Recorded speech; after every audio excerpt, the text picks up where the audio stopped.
Welcome, friends, to the How-To Heretic. I'm Uncle Mark. I'm Uncle Dan. And I'm Uncle Doug. And this is your user's guide to life on the outside. That's right. Leaving religion is the first step into a larger, better world. But it can also be a scary world. Things work differently now. Never fear, that's why we're here. We're your audio uncles. And with help from good friends and experts in all sorts of fields, we're going to share the stories and seek the knowledge to build a great life. After all, you only get the one that we know of, so you better make the most of it.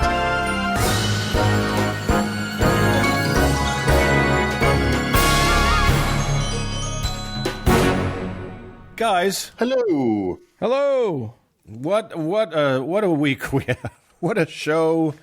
Wow, it's a real show, and I'm very excited about it, as you can tell. It's going to be fun.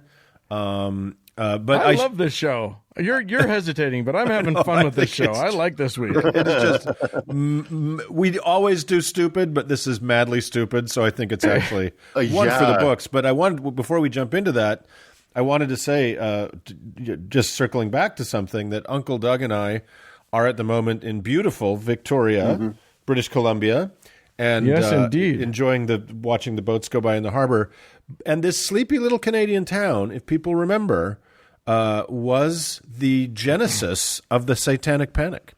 So while we're talking about madly stupid shit today, let's just little tip of the hat to the book that started it off, Michelle Remembers, by two dumb fuck pieces of shit that lived here in Victoria and started the Satanic Panic, which is still ongoing. This just idiot goes thing. to show you can't trust a Canadian. So jump back and listen to episode 23 if you want to know more about that. But if you want to know more about a bunch of very important information, listen on, dear listeners. Today, Doug, you have some classified information, I think. I'm going to talk about the alpha and omega of all conspiracies, i.e., where all conspiracies start and all conspiracies end, and all of them are stupid. We're going to talk about... Okay, great. Yeah, QAnon. QAnon. It's the human centipede of its own of conspiracy theory. That's right. And in today's travelogue, I'm going for a little respite from the harmful dumb. I'm going to take us on some really a little journey to the continent of lemurs. So enjoy that. Yes, indeed. We've hinted at it in episodes past, but this is the first time we're actually going to touch down there for good. Yep. And I am going to chat a little bit about a very long and utterly pointless book. So that could be any of the books that we've already discussed at length on this show. That's all our shows. That's all our shows. So I want to warn our listeners that this might not be a stupid show, but today it's a show of stupid. Yes, that's indeed. Right. And by today, the way, that show of stupid is sponsored by whom, Dan? By the Sioux City, Iowa Tourist Board. They would love you to come and visit their children's museum, the Sergeant Floyd River Museum, which outlines the shipping history of the Missouri River, and a replica of a fossil dig site. So, lots of good stuff. They're in Sioux City, Iowa. This week's fake sponsor of the show. That's right. The most realistic replica of a hole you'll ever see. True. I thought their $4 million grant to the show was very generous. Of course, we want to thank them. And super kind. So go visit Sioux City. With that, the good people of Sioux City, let's move on.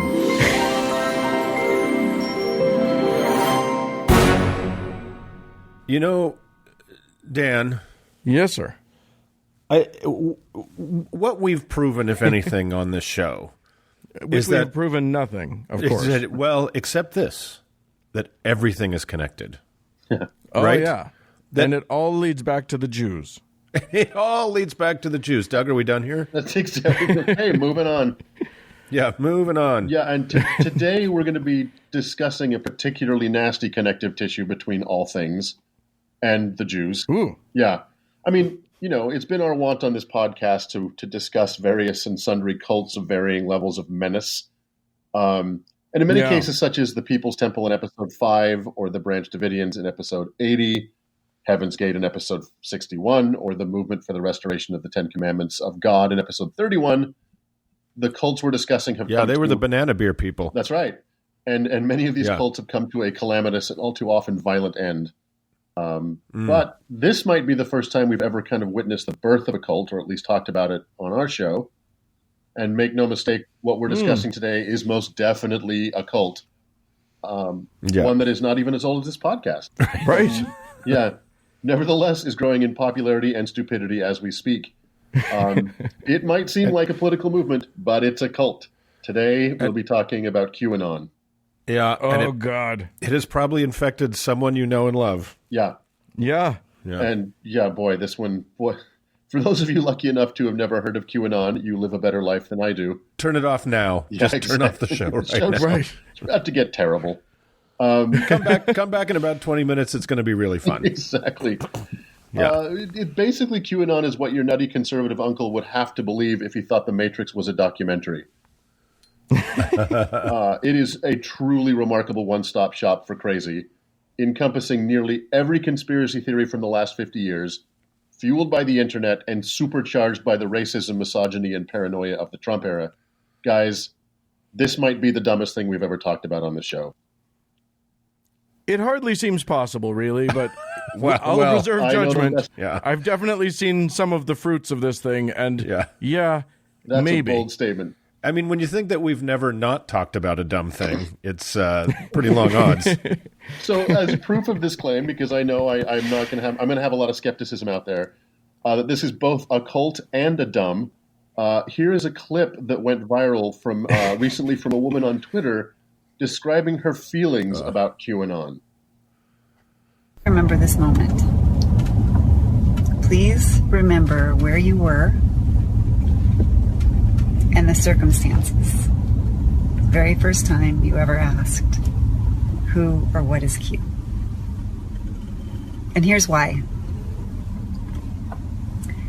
Q is you, and Q is me. Q is logic. Q is a plan to save the world. Q is not a secret, but Q is secretive. Carefully crafted secret education that anyone can have access to. Q, one day, will be in every history book. Q is the best thing that has ever happened to you.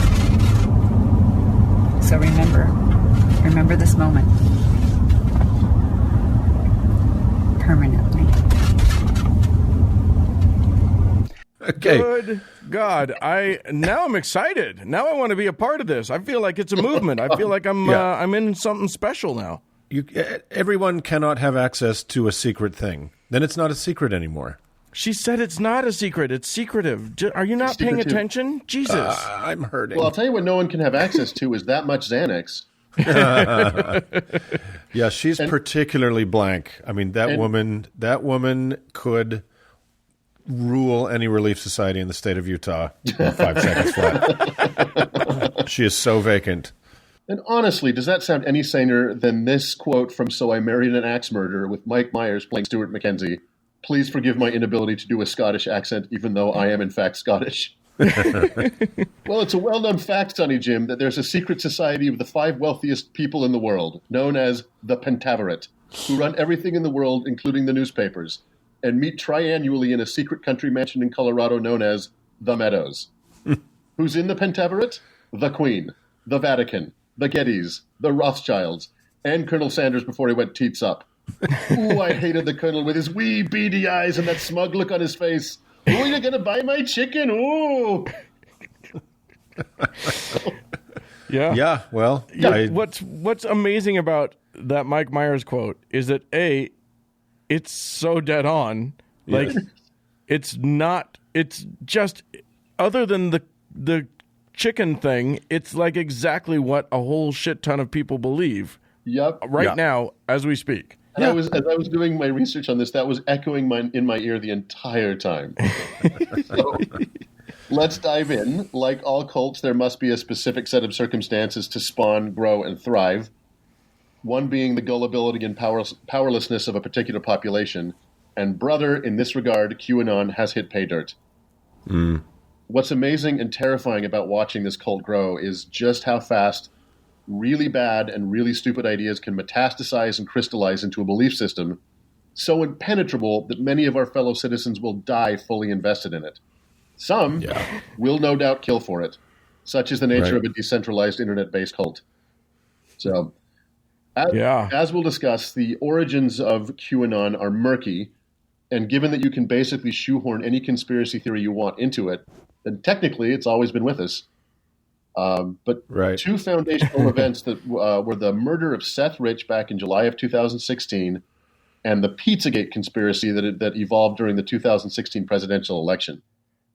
If any of us can remember back to those heady days when the Trump presidency was just a silly joke and not a waking fucking nightmare, Russians hacked the DNC and managed to get thousands of emails, mostly from Hillary Clinton's campaign manager, John Podesta, and passed them to WikiLeaks for release. And the FBI seized a computer used by Anthony Weiner, remember him, that ended up having thousands of Clinton emails on it. He said Weiner. It was an innocent time. So, before WikiLeaks began giving those emails to Trump-friendly outlets, a Democratic National Committee staffer working in D.C. named Seth Rich was walking home from an area bar at 4 a.m. when it seems he was the victim of a random robbery. He got into a scuffle with his would-be assailants, landed some blows before they shot him twice in the back, and fled without having stolen anything from him, which is apparently pretty common when things go sideways during a petty crime. However, can I just interject here and say you have to actually in this report tell us what things that you're saying are actual facts and what things are claims, because it's getting confusing. That's a very good point, and it's only going to get worse. So I'll try and. So the things that you're saying right now. Yeah, I will. Which category do those fall under? This is what happened. These are the things that actually happened, and then I will make a little bit of a disclaimer when it's things that are believed to have happened. Okay. Seth Rich was walking home. He was shot. He was apparently it was a crime gone wrong. No one's 100% sure what really happened, but he was shot in the back, and nothing was stolen from him. Right. So, according to DC police, it's suspicious. Mm-hmm. And according to DC police, when robberies tend to go wrong, oftentimes the would-be robbers flee the scene before they, rifle through the pockets of the person they just shot. Yeah, of course they'd say that. Of course DC police is going to say that. They would say that. Exactly. In the paranoid world of a conspiracy theorist, there can be no coincidences. So with some help from and that's the other thing is, after he was shot, he lived for 90 minutes. He didn't die immediately. And he was conscious for a good portion of that 90 minutes. So if your theory is that this was a hit, that's not exactly, a top-quality assassin leaves his victim alive for 90 minutes.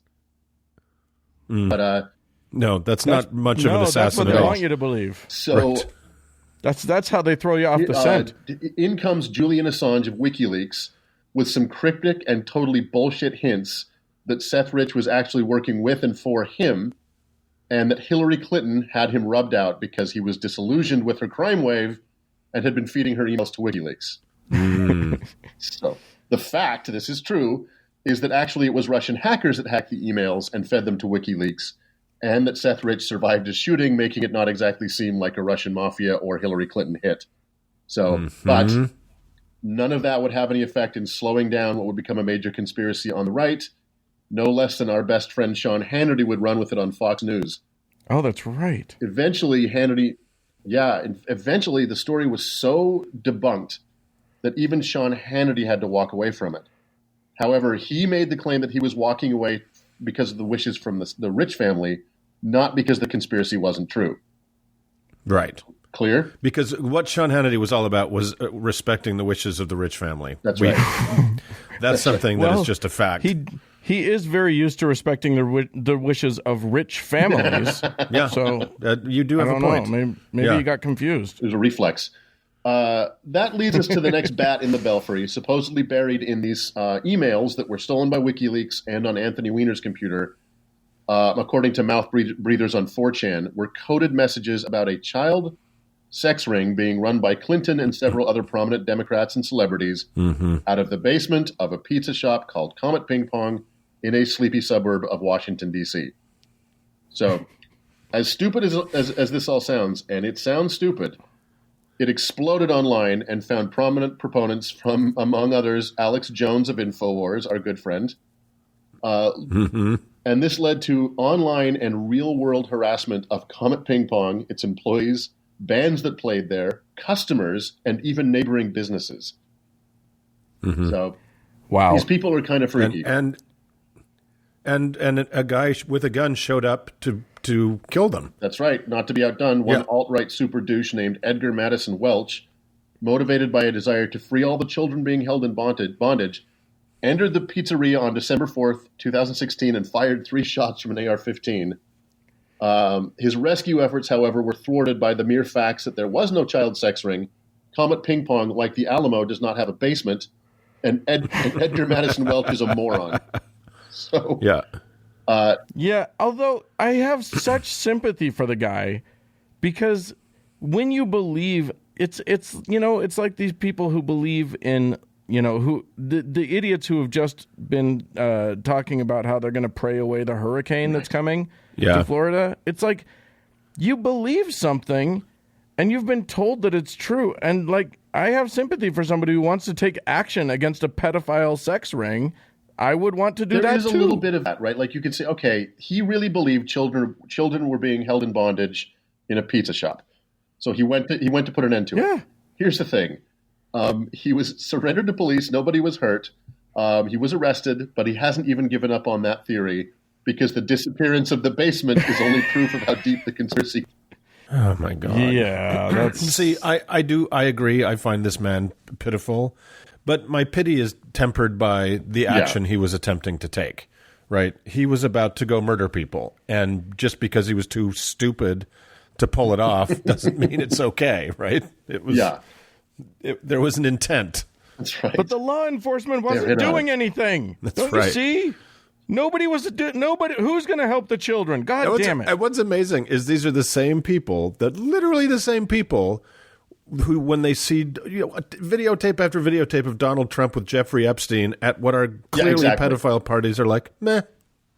Yeah, exactly. Well, it's obviously it's not real unless the people you think are evil are doing it. That's right. And as we'll get to, some of the video that would prove the actual pedophile ring is faked by the conspiracy pedophile ring.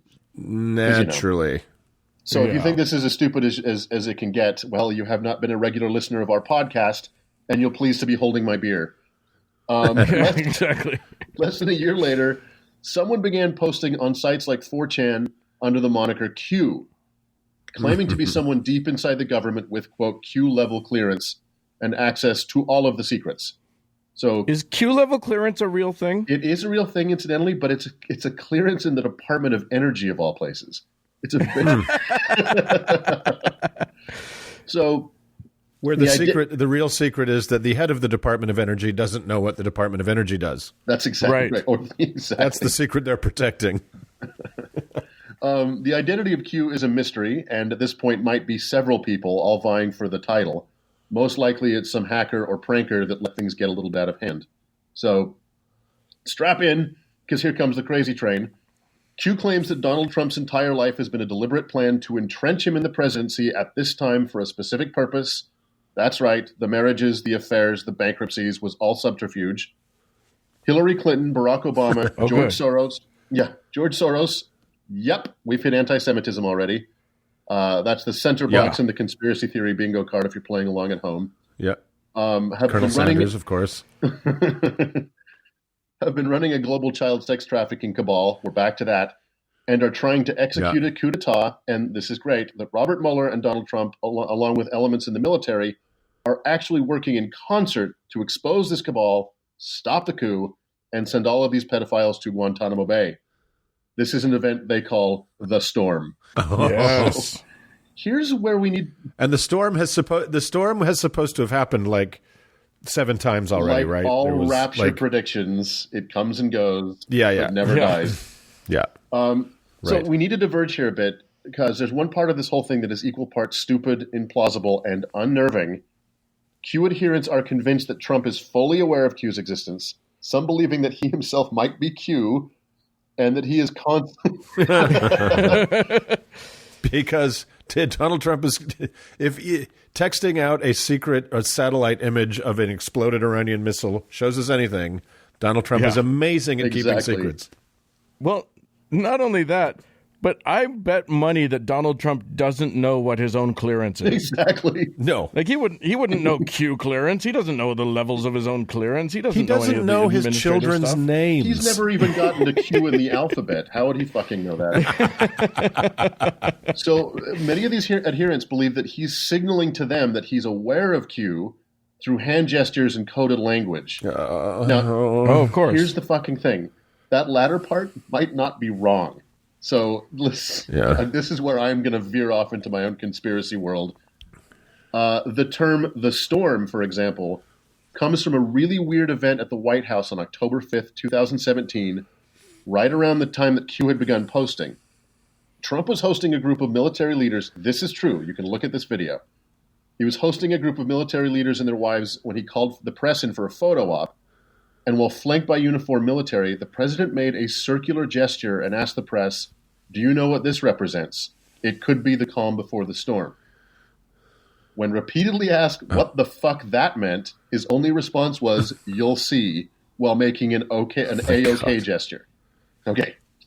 Like the white power gesture. There's several reasons why this is catnip to every incel on 4chan. Boy, I can't believe I just said that sentence.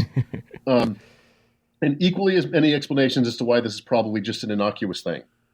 Trump's weird circular gesture could simply have been him gesturing to all the people in the room, or it could have been him. What's that? Which I think it was. I saw that clip. Yeah. It looked pretty clear that he was gesturing at the room. Right. But he made he made a clearly circular gesture with his finger. So it could be just innocuous, or it could be him writing Q in the air. The calm before the... I took it, Doug. I took that as like him gesturing to the people in the room, and the storm in his mind was about to be like a career-topping grope fest of all those military wives, and daring the generals to do a damn thing about it. That's what I think the storm was. But I could be wrong. Or you could be right. Yeah, exactly. I could be right. The calm before the storm comment may just have been Trump trying to sound tough and menacing in front of actual men. Or it could have been him signaling that the day of reckoning was at hand. And finally, the A-OK gesture, as Uncle Mark mentioned, is a very common hand signal that also happens to be a white power gesture. So here's the thing. They really need to differentiate their gestures from the ones that we just use in everyday life in society. Exactly. Come on. You can't use the ones we're already using and then say, well, this one's ours. It sucks that... Well, you know what? As the oldest guy on the podcast, I don't use A-OK very much. Right? I don't tend to be like, "Hey there, Sonny Jim. Here's a symbol to say you're on the right track." Well, I agree. There should be some differentiation. For example, two scuba divers are not sure if he's saying that I'm fine or white power, buddy. Right. But here's the thing. If you watch the video, it's stupid. It's fucking weird. But Donald Trump is a weird guy. Like, he does weird stuff all the time. He's never saying the right thing in the right moment. He never knows what to do with his hands. He's so bad with language. He stands like a very strange, forward-leaning animal. So you've poked holes in my conspiracy. Well, then how about this? During the Mueller investigation, remember, this is the one that was actually being engineered to help Trump, he constantly tweeted about 13 angry Democrats embedded in Mueller's team that were out to get him. Remember? Then suddenly, on August 1st, 2018, well into QAnon's existence, Trump changed that number in his tweets to 17 angry Democrats. Why is 17 important? What's the 17th letter of the alphabet? It's motherfucking stop Q. Stop it. Don't ever do this again. I'm mad at everybody. I hate that I have to know anything about any of this. So was this intentional? Was it a signal to the most rabid part of his rabid base that either Q was real or he just wanted to pander to them? Or was it just another pointless and obviously false exaggeration? Who fucking knows? But who fucking the other thing is it could be this fucking Nazi that works for him, Stephen Miller, just peppering it into his language, and he has no idea what any of the significance is. That's exactly what I was going to say. I think what's happening is that Miller and his cohorts are just telling him to say stuff, and he's saying it unwittingly without knowing what the hell is going on. He's Ron Burgundy. You put anything on the teleprompter and he'll here's read some it. support for that Exactly. theory. He switched back to the 13 Angry Democrats in January of 2019 before finally settling on 18 Angry Democrats in April. So he might have a point. So Okay. let's get back to the conspiracy itself, because we still have not yet hit peak crazy. We talked about their version of the rapture, which is the storm, which was supposed to happen when Mueller released his report, but it's been postponed in a well-established pattern. They have their own version of Satan/evil, the deep state, which consists of, obviously, the Clintons and the Obamas, but also the Bushes, the McCains, the media, Hollywood, specifically Tom Hanks and Steven Spielberg, Say it. foreign government. Come on, give me what I want. I know what it is. Foreign governments, the forces that perpetrated 9/11 and faked the moon landing, the backers of the gold standard, global currency, NAFTA superhighway, Jade Helm, weather control, black helicopters, lizard people, hollow earth, flat earth, fluoride in the drinking water, precious bodily fluids, gray aliens, and chemtrails. I'm not kidding. Oh my God. You did it. I think you just won conspiracy and that's theory. only a partial list. Yeah. So this is open source crazy. Q revealing all of this to us is what is called the Great Awakening. His clues are called breadcrumbs, so therefore the people who work to decipher his clues call themselves bakers. And are people who are typically eating crumbs off the floor, just in their beard. They even have their own rallying cry, where we go one, we go all, which they have abbreviated to WWG1WGA.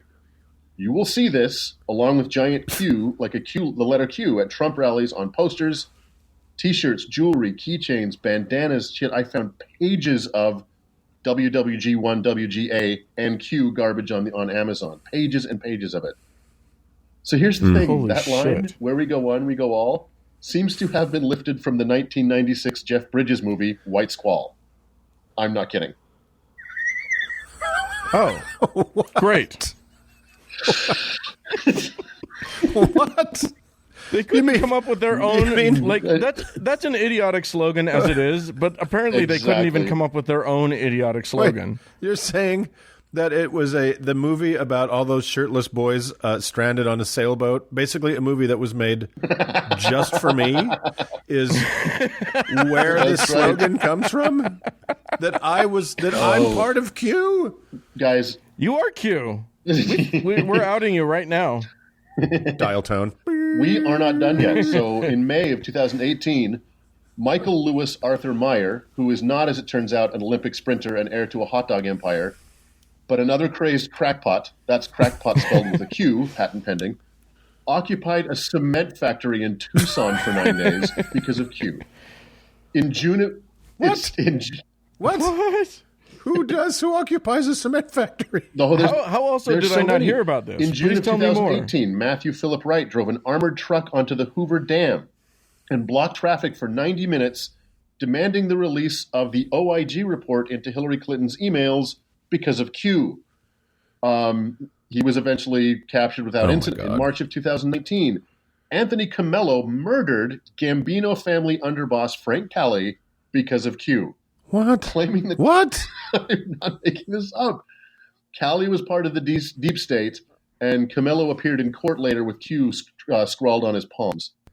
I won't go on forever, but let's just have another fun one. Oh my God. In May of 2019, former FBI director and obvious deep state villain James Comey responded to a tweet that asked for the first letter of 5 jobs you've had in your life. It's one of those, participation tweets, right?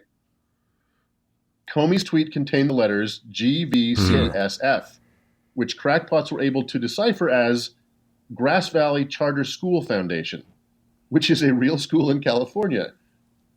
QAnon adherents believed that Comey was signaling a false flag mass murder to take place at that school, and the school was forced to cancel a fundraiser out of fear that someone from QAnon would fulfill the prediction.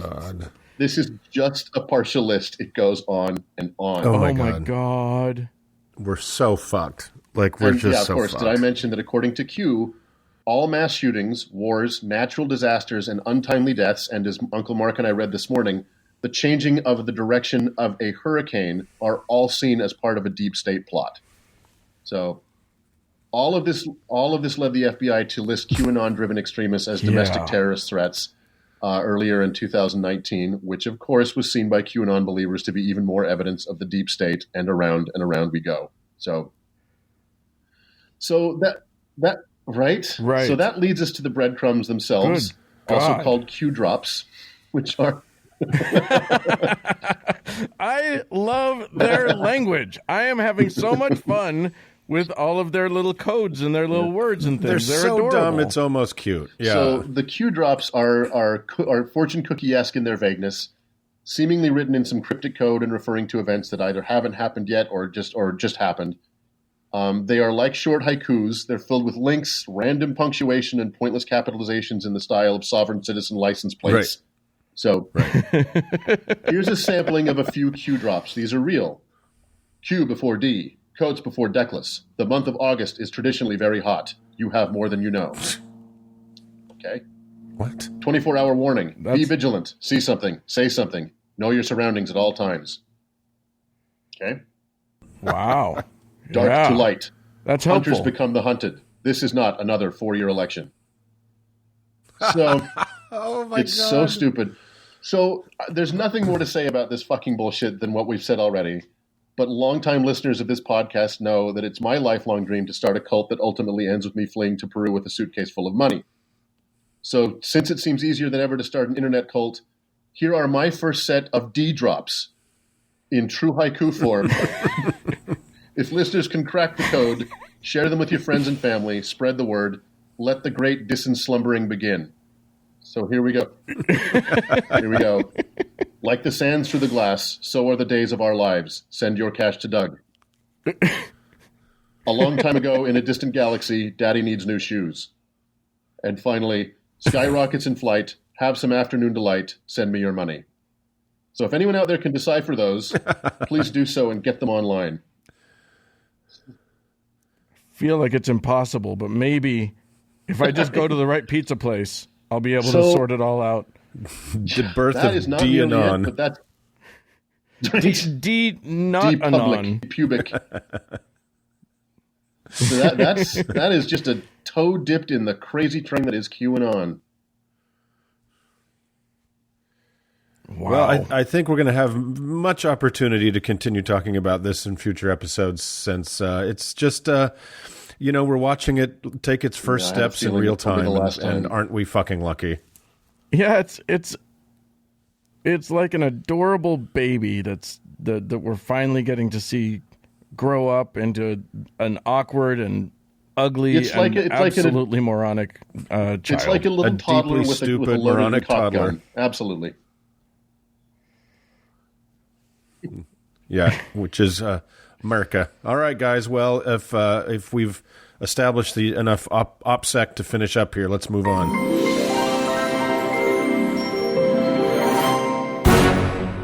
Hey, Uncle Doug. Uncle Dan. Have you been on any interesting trips lately, or are you on one now? As a matter of fact, I am on the island of Victoria. Nope. Right. That is not where you are. That's exactly where I am. Nope. He nearly got us thrown out of the airport because that was insulting, and it's a city, and the island is Vancouver Island. But let's let that go. All right.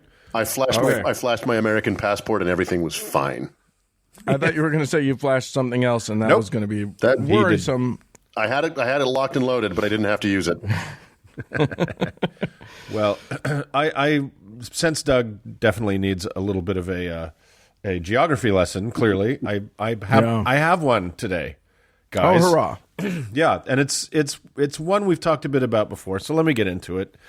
As you know, from time to time in the course of human events, it becomes necessary to hack deep into the wild, untamed territories of human stupidity and the unmapped balderdash that haunts the credulous mind, to forge a path to explore strange new worlds, to seek out absurd new cryptids and non-existent ancient civilizations, and to boldly go where no real man has ever been. So that was actually the original name of our podcast before we settled on the How to Heretic. It was. What was it? That whole thing you just said. All that? Yes. Yeah. iTunes said no. So it is into that wilderness of the disheveled human mind we shall press today, into new territory, or rather an old territory, or rather it totally never was a territory, but a silly thing made up to explain a thing. Then the thing was disproven, and so then it got picked up by some moonbats, and it got even dumber. So enough tease, Uncle Mark. You're surely yelling by now. Enough indeed. Let us set a course due west, then south, then straight down to the long lost, not a continent, of Lemuria. Hooray! Yay! Now, as you may know, as we've talked on this show a little about the little known, not a continent, more than a couple times already, and we'll touch on those again going forward today. But every stupid thing has a beginning. So how did the legend of Lemuria begin? Also, that was the second name of our podcast, Every Stupid Thing Has a Beginning. It was already taken. That's right. There's 10 of them. And 2 of them are in Portuguese, weirdly. So it began as a way to explain some baffling biogeography in the mind of Philip Sclater, a perfectly not crazy person, and he wasn't, in 1864. Sclater was an accomplished and well-respected naturalist and ornithologist. His studies of the lemurs of Madagascar and the discovery of fossilized lemurs, but no living ones, in India and mainland Africa, led him to rather grandly theorize that perhaps the remaining lemurs and the fossilized populations were connected by land in eons past, and so named this new Atlantis after the strange creatures of the forests of Madagascar. Are you kidding Lemuria. me? Now, Yes. That's why it's called that. And it turns out he was right. Kind of. They did indeed share a common landmass. It was called the supercontinent of Gondwana, which began to break up about 180 million years ago. Was it named after an iguana? It was named after the... Yes, Doug. Thanks for your contribution. His theory of a weird-ass noodle-like continent linked Africa to Madagascar to India when they had actually not required a noodly land bridge to touch them at all, since they were very much touched each other, along with Antarctica, Australia, Asia, and South America. So good job being right in the wrong way, Lord Sclater. And for Show me on Lemuria where the continent touched you. And for those where the subcontinent touched you. And for those wondering what the difference between the OG supercontinent Pangaea and Gondwana is what was left after Europe and North America broke off to form their own band that they called Euramerica. And, of course, all good people know Pangaea's most famous native son, C. Montgomery Burns, as he revealed to the world when his safe room security system asked his place of birth to permit entry. So, the more and what I think was probably the funniest Simpsons joke of all time. So, anyway, the working theories of plate tectonics and continental drift soon displaced Sclater's theory to the bottom of the Indian Ocean, where it should have stayed submerged forever next to Osama bin Laden, allegedly. Until QAnon tweeted out. Exactly right. But as we know, it has not. This ultimately silly but scientifically postulated idea was soon discovered by none other than the mysterious Russian émigré Helena Blavatsky, whose weird world we discussed in episode 54.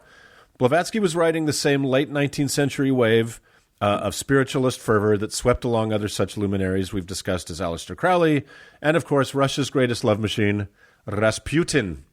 Yes. So Blavatsky claimed to be the receiver of or channel for several ancient mystics, including one called Kutumi. Wait. Is his name Kutumi? It should be. I don't know. Every time I read it, it makes me giggle.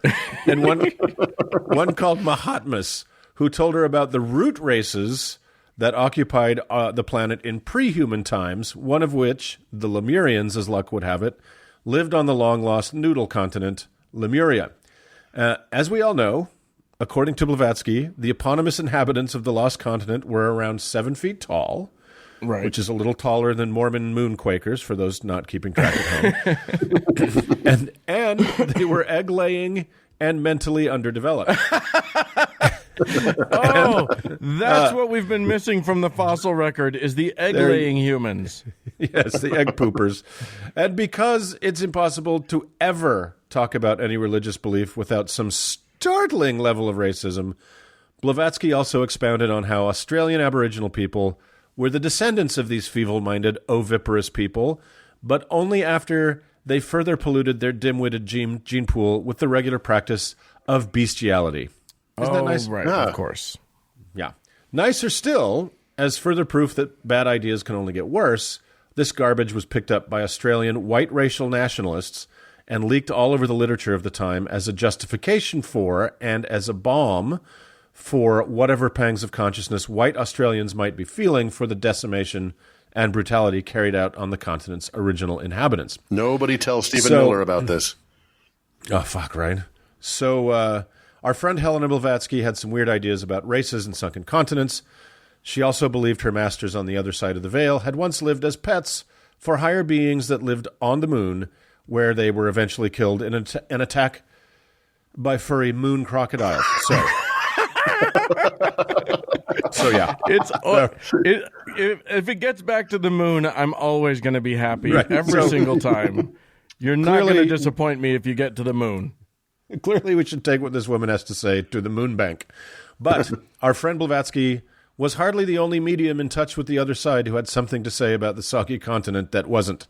No, our friend J.Z. Knight says quite a lot about Lemuria, because her 35,000-year-old warrior physicist boyfriend on the other side, Ramtha, told her all about it. Oh, that's awesome. Yeah, you see, Lemuria was Ramtha's homeland, but it was occupied by those rat-fuck Atlanteans.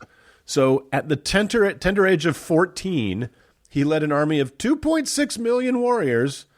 That is more than the estimated population of the entire Earth at that point, to liberate it. As PZ Knight is a resident of Washington State, it was a stroke of pure luck that Ramtha told her the sunken continent that started on the southeast coast of Africa, then extended all the way to India, stretched a little further still, ultimately connecting with the northwest United States. Yes! Does that feel like a very long way to you guys? Do the maps. And listeners, if you haven't done it, treat yourself and go back and listen to episode 15 where we discuss Ramtha and his inebriated gateway to this dimension at great length. It will make you feel like when the world was new. Well, indeed. And what the bleep do we know about it anyway? Fuck yeah. And please spare yourself watching that movie because we love you. So the Rosicrucians, of all people, are also beloved of the idea of Lemuria. We'll talk about those bearers of secret wisdom and secret handshakes another time. But just know, these knowers of hidden truths have published several books on the for real place Lemuria, and that is exactly how seriously the Rosicrucians should be taken. So, less stupidly, Lemuria has been a great resource for writers of fiction and film and comic book makers for decades as well. It's been featured in a Godzilla movie, a Bela Lugosi film, an H.P. Lovecraft story, Thomas Pynchon's novel Inherent Vice, a Transformers cartoon, and inspired tons of music and scores of video games. So at least some people are having this sort of fun with Lemuria that not taking it seriously requires. Is Lemuria where Wonder Woman is from? No, what's that called? Lesbia. No. I think that... No. It's an island, and let's just pause for a minute and think about the possibility that maybe that island is all that remains of Lemuria, and bada boom, it's all DC canon now. Well, I have a dismount that's just for you then, because let's end this bizarre little real world, this little thing with a real world coda to this sub-oceanic gobbledygook.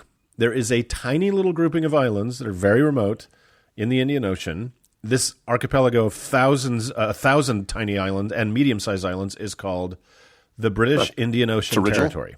Of course. So the British kicked out, very original, the British kicked out the tiny native population, who are known as the Chagosonians, in the late 60s in order to use their homeland as a naval and air base in the heady days of the Cold War.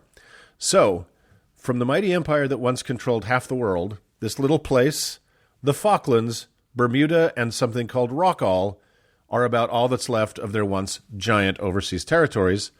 And with Boris Johnson now in charge, the less I they was control about to is say obviously they're the going to better. lose Scotland here any minute. Exactly. And these tiny stolen lands are off limits not only to the forcefully displaced Chagasonians, but to the likes of you and me, dear uncles. These restricted military sites include the joint military base of Diego Garcia, where not only countless millions of tons of bombs were loaded to drop on Afghanistan and Lord knows where else, but it also houses a CIA black site where an unknown number of people who will never get a day in court are abused and God knows what else in our ongoing American crusade called the War on Terror. So, strangely like Lemuria, the extra-legal torture complex at Diego Garcia legally doesn't exist. But there's an odd little twist that ties these two oddities together in a way I find just a little unsettling. So, I'm not often unnerved by heraldry and coats of arms, but maybe I will be more often as I am at the moment. In 1990, the 25th anniversary of the Brits forcibly dislocating the locals minding their own damn business, the British Crown granted the British Indian Ocean Territory its own coat of arms. It's both very British and very weird. So, it's two sea turtles kind of holding up a shield with a Union Jack, a crown, and a palm tree on it. Weird enough, but not the distressing part. Beneath the two standing turtles is a little scroll with a Latin phrase written upon it, in tutela nostra Lemuria. And that translates to, Lemuria is in our charge. Wow. This is an official government symbol for some tiny, stolen, almost unknown islands where human beings disappear into a void, perhaps forever. And Doug, I feel like this is a very QAnon thing for me to have noticed and become slightly obsessed with, and I do not know what to do with that feeling, but there it is. So I'm looking at this thing right now, and the first thing I thought was, oh, it's a turtle bar. They're both bellied up to a turtle bar. People are tortured, and perhaps, as Dan was speculating, the last remaining above water tip of Great Lemuria. Let me just postulate this. Let me just throw this out there. Doug, I know that you're in the industry. Can we start in Salt Lake City a place called the Turtle Bar with this as our big seal? You know what? I feel like all of our listeners deserve this. I'm going to put all my money there because we need a place we can have a meetup that's cheap. Yeah. And a bar that won't kick me out. So you can have all my money for the Turtle Bar. We're doing it. So we're doing it. I'd like to say that's the last we've heard of Lemuria, dear uncles, but we all know that it will not be the case, as it bobs to the surface time and time again as an unsinkable derp from the deep. I can guarantee that by the end of this podcast, Lemuria will be part of the QAnon conspiracy theory, if it is not already. Yeah. Oh, I'm sure it is already. So with that, you little cue drop I've left behind, why don't we move on? Perfect. Well, fellas. Hello. It is time once again to talk about other than the kind donations of places like Sioux City, Iowa, from whom we get millions of pretend dollars. Sometimes we get real dollars from actual humans who listen to the show, and we owe them thanks. Quick thanks to Benjamin and to BCP Doc for their kind and ongoing sponsorship of the show. It's something that people do when they think our content is worthy of a little bit of kickback. That's right. Yep, we are an ad-free show on Poipus. Yeah. And we would love some more people to jump in and sponsor. It's an easy thing to do. Just go to our webpage, howtoheretic.com. There's a support us tab. Click that. Goes to Patreon. Throw some bucks in. Buy us essentially buying us a cup of coffee every week. And we'd really love to kind of rattle the can for some new patrons because we have started expanding into into meat space and doing things like going to the American Atheist Convention.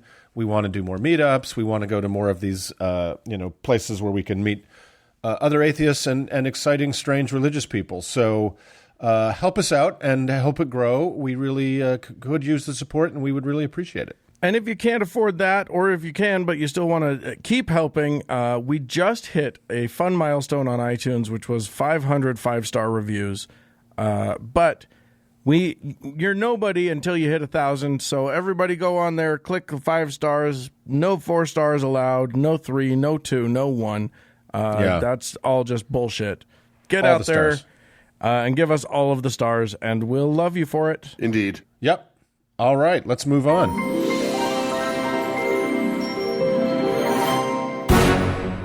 Well, Uncle Mark. Yeah, yep. Here we are in the Great White North. We're actually, this might be the first time that we're recording in 3 different rooms in the history of the podcast. Is that right? I think it is. Yeah. I think it is. Yeah, that's true. But yeah, there's just you come up to a place like this, you go to museums of the First Nations, and you realize there's a whole lot of shit out there you don't know nothing about. Yeah, that's true. And I intend to keep it that way. I know enough. I'm done. You remember that thing from like the 80s that was on the TV where they'd tell you a little fact and it would just say the less you know? That's kind of me. That's what I like. I feel like I'm about to ruin your streak there, Mark. Oh no. I'm going to teach us all about something that I had no idea about until just very recently. Okay. And I'm going to start by asking this. What do you get if you take Joseph Smith's desire to recraft Christianity so that it matched a bunch of new information, add to that L. Ron Hubbard's sci-fi sensibility, multiply together both of their propensities toward way too much writing, sprinkle in some Kellogg'ian cornflakiness, and maybe even a bit of Douglas Adams, but subtract any sense of humor as well as all of their entrepreneurial spirit? Well, nothing good. Hold on. Carry the 6, and then that's right. As obvious as it may seem, no, I'm not talking about Ray Comfort's brilliant classic Banana Man. I am taking us back. And we attended the gala premiere of Banana Man. Know. So I thought that's where you were going, but okay. It seemed clear, but no, I've fooled you all. Yeah. I'm taking us back to the early 20th century, though it's unclear how early. I'm talking about the Urantia Book. The Urantia Book. Huh? That's right. Yeah, everybody knew. You guys all were ready for that, right? Yeah. The Urantia, Urantia, and I've heard it's pronounced several times by the officials who know. So Urantia is how it's pronounced. Okay. And good Lord, what a book it is. I had never heard of the Urantia Book before, but I recently went on a rant on Thank God I'm Atheist about John Harvey Kellogg. Mm-hmm. Have we covered him? I may need to do that soon. We did when we talked about masturbation a little bit. Yeah. Or no, I'm sorry, need to do not masturbation, circumcision. Okay, well, we may have to do a deep dive with this guy because he's interesting and horrifying. Anyway, a listener over to TGIA, I don't know if he is also a listener to this show. If so, hi, Jake. Thanks for this. Anyway, he wrote in and told the story of a guy he met who had expanded his Mormon beliefs into accepting the wisdom contained in the Urantia Book. He apparently believed that everything in the Urantia Book was totally compatible with what he had learned in Mormonism, and even suggested that it fulfilled his patriarchal blessing. So, what, I thought, could this book be? I should get my hands on a copy and read it. But no, I definitely shouldn't. It's well over 2,000 pages of the most dense, unreadable, run-on sentenced drivel I have ever seen. Oh, wow. It's so impossible to get through that even the most glowing reviews of the book on Amazon say things like, quote, "It took me 1 year to finish the book, reading it nearly every day," and, quote, "This book took me over 2 years to read. The first 1,000 pages required a lot of concentration in order to understand the complexity of the content." Oh my God, the first 1,000 pages. The second 1,000 pages just flew by. Yeah, exactly. And by the way, having slogged through only a tiny fraction of the book, no, dude, it wasn't the complexity of the content that was the problem. It was the impenetrability of the writing. Wow. It's written like a doublespeak parody of a technical manual for the universe. Only because it's religious in nature and way too long, Poe's Law kicks in and it suddenly probably isn't a parody? It's crazy. Wow. So anyway, just to give you a little taste, a little amuse-bouche, here's an actual single sentence from the Urantia book, paper 45, chapter 1, verse 2.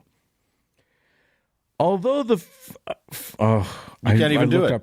I looked up how to pronounce this word. You broke your tongue.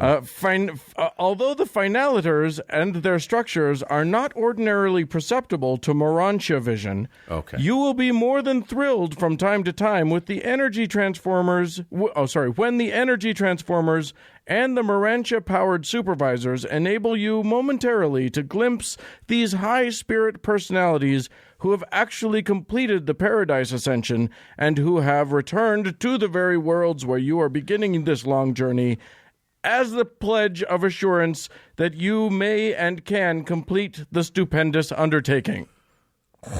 Are you hooked? Does that brilliant prose leave you just gagging for more? Sorry, because guys. More there is. My brain shut off for a second. What were you guys talking about?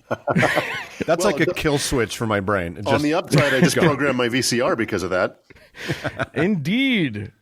And believe me, there is so much more where that came from.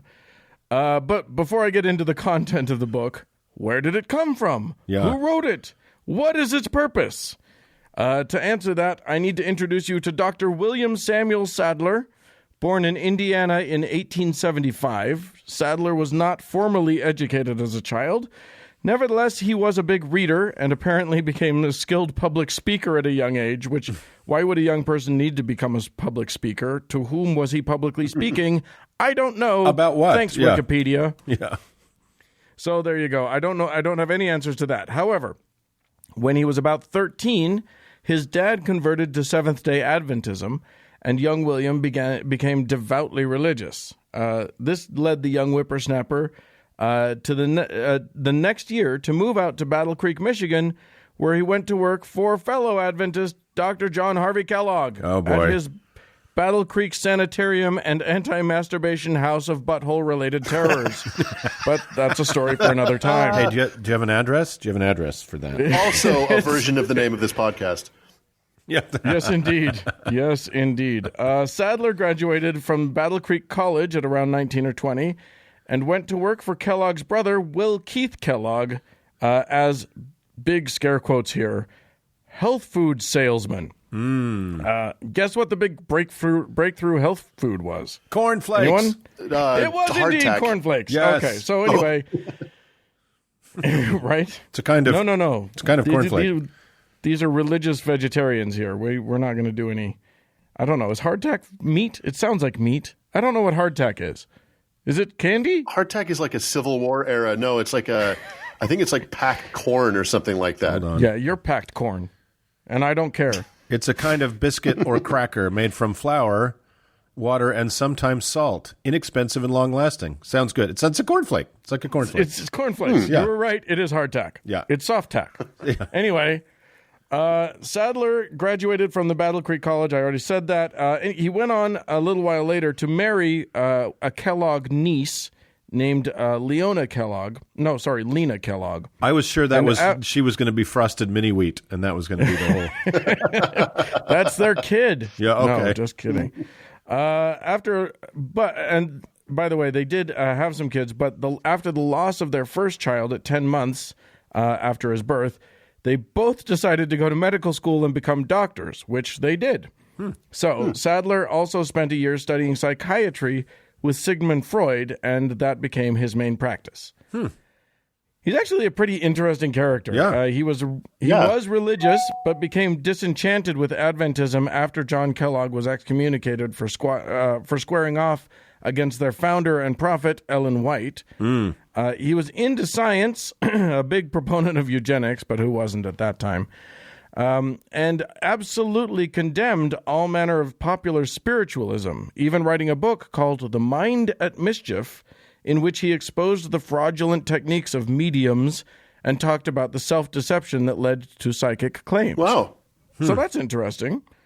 There was, however, in that book, in the appendix, a reference to an interesting exception, an instance of a medium-like phenomenon that he had personally witnessed and felt he couldn't explain. I will read a quote from that appendix.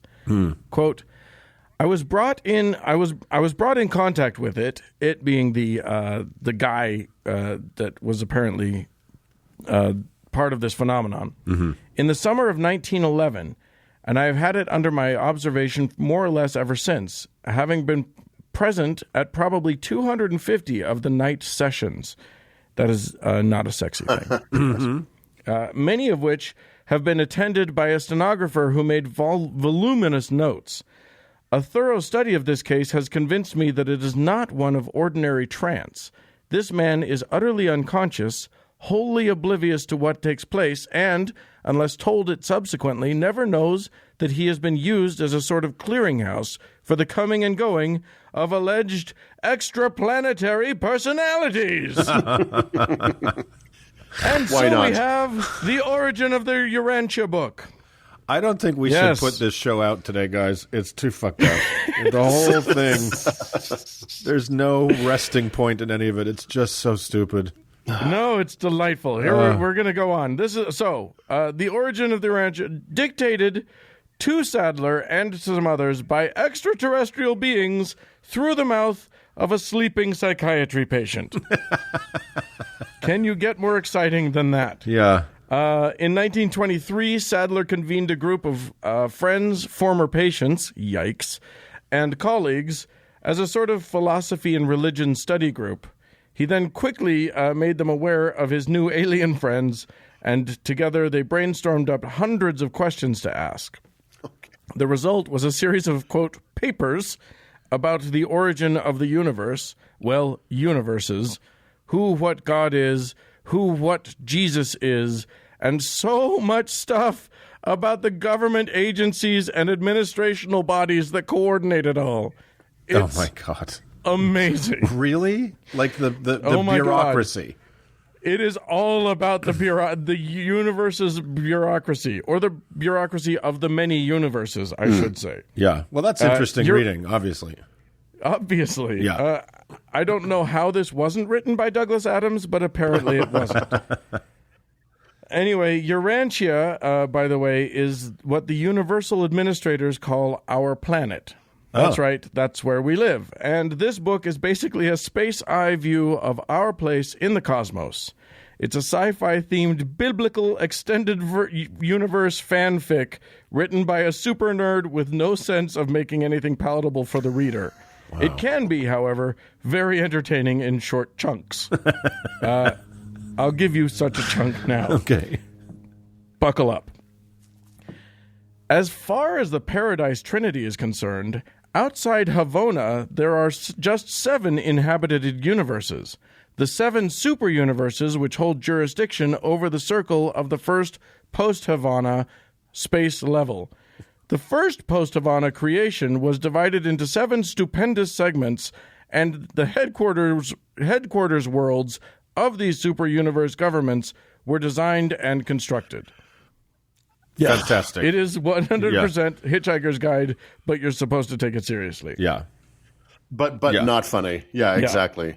Jesus. It separated the book into 4 parts. Part 1, titled The Central and Super Universes. This is about the creation and what that thing we call God actually is. Part 2, The Local Universe, talks about our universe, which, by the way, is called Nebadon, and all of its administration. Also talks a lot about personalities, which I take to be how this book talks about souls, or whatever that thing is that keeps going after the body dies. Which is nothing, but yes, go on. Indeed. Part 3... it's my erection. Right. At least for 4 hours, so call a doctor. 4 postmortem hours. That's right. If it lasts more than 4 hours, call your coroner. I don't know that I have a coroner. Do you guys have a coroner? You'll get one. Okay. Eventually, you'll get one. All right. It's speed dial 1 on my phone. Part 3 is the history of Urantia, which is a crazy mix of explanations of biblical stories and scientific concepts like biological evolution, which they 100% believe in. And Part 4, the life and teachings of Jesus, And at 775 pages, this is by far the largest part, and incidentally longer than the New Testament itself. Oh, my God. Which I think is delightful. It gives some fun backstory of Jesus, including his childhood, teen years, and family life, and a whole bunch of other stuff. So really, really fun stuff. So how could TGIA listener Jake's acquaintance have thought that this crazy book was the fulfillment of his Mormon psychic reading or patriarchal blessing? Too much discussion of structure. Too much discussion of structure and administration. Impenetrable prose. Aliens. Another testament of Jesus Christ. It is Mormonism. Yeah, right. Right down to using the exact same name generating software. Yes, indeed, 100%. Listen, okay, so I'm about just to confirm that, I'm going to give you some shit from the beginning of part 4, the Jesusing. As a quick note, in this passage, Michael is Jesus, which makes Mormonism wrong because they think Michael is Adam. Did anybody's head just explode? I'm sorry. Anyway, here's the quote. Assigned by Gabriel to supervise the restatement of the life of Michael when on Urantia, and in the likeness of mortal flesh, I, the Melchizedek director of the Revelatory Commission, entrusted with this task, am authorized to present this narrative of certain events which immediately preceded the Creator Son's arrival on Urantia to embark on the terminal phase of his universe bestowal experience. Okay. If I wasn't paying attention, I would think you were either reading from Battlefield Earth or the Book of Abraham. I'm reading from all of it. It's all the same. Yeah. This is where it all comes together, gentlemen. I feel like this book is a gift from, like if you went back in time and you collected all of the great, stupid minds of modern religion, this is what you'd get. Yeah, it's funny that for these, your Hubbards, your Smiths, and whoever this fucking Yehu, the sleeping patient was, that without consent somehow wrote this whole thing. Their obsession seems to be word count, right? Yeah, yes. Like word count 100%. Makes true. It's so weird. And this is the grand winner, if you ask me. I will say this, that's just as a side note, that sleeping person is theorized to be none other than another Kellogg, Wilfred Kellogg, who was, I think, the brother of what's his name's wife. Anyway, are you sure? Are you sure it wasn't Ebenezer Raisin Bran? I want it to be Ebenezer Raisin Bran. Well, he changed his name to that later in life. Yeah, obviously, right. Okay, so in spite of all the talk about administration and organization in this book, here's the big shocker: there is at present no actual religion organized around its teachings. Really? There's a foundation, the Urantia Foundation, that published the book back in the 50s and calls itself the, quote, custodian of the inviolate text of the Urantia Book. But they're not a religion. Sure, dude. You're the assistant regional manager. Right, exactly. They are, according to their website and Google Street View, a cool building a couple of blocks from Lincoln Park in Chicago. Oh, nice. So, with no place to point you, if all of this speaks to you in some deep spiritual way, I'll leave you with this passage from Paper 2, Chapter 7, Verse 10. The religious challenge of this age is to those far-seeing and forward-looking men and women of spiritual insight who will dare to construct a new and appealing philosophy of living out of the enlarged and exquisitely integrated modern concepts of cosmic truth, universal beauty, and divine goodness. Amen. In the name of Jesus Christ, amen. You could literally, exactly, like any one of those readings, if you stood up in a Mormon ward on any given Sunday and just put a Book of Mormon skin on the outside of that book and just read like 4 paragraphs, nobody would even blink. Well, except that it's not written in fake 15th century English or whatever. You might have to drop a thee and a thou in there to exactly. Get it. Wow, it sounds wonderful. I can't wait to get my hands on that. Yeah, definitely go out and find it and read the shit out of it. It apparently is years of entertainment. So I'm gonna find a copy and put it right next to my copy of the Celestine Prophecy that I will never read. That he threw out the window. Exactly. So, all right. Well, that was some gripping literature. Thanks for that book report. Yeah. You are welcome. I didn't read it, just like all of the book reports I did in school. Well, with that admission to Dan's employers, let's move on.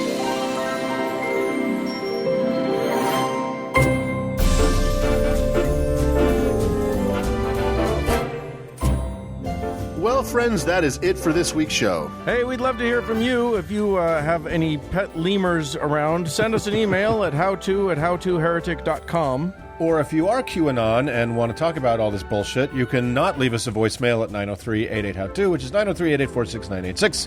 I'm also on Twitter at HowToHeretic. And a huge thanks to our once and future patrons. Thank you so much. Indeed, and thanks Cody Layton for editing the show. And thank all of you, friends, for tuning in. Bye, friends. Au revoir.